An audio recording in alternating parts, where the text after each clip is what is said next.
Trước khi mình đi mình lọc cái nhãn đất ra để làm order. Rồi đến phản toàn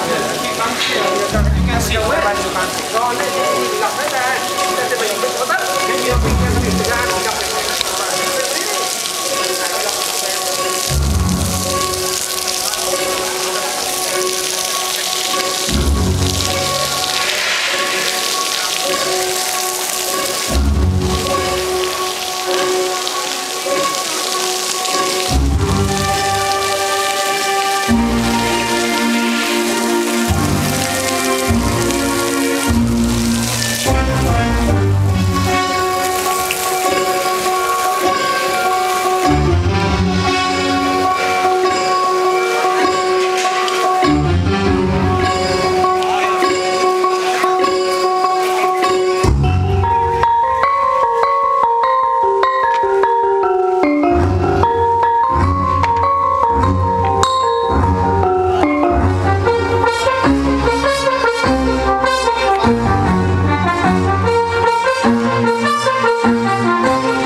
Thank you.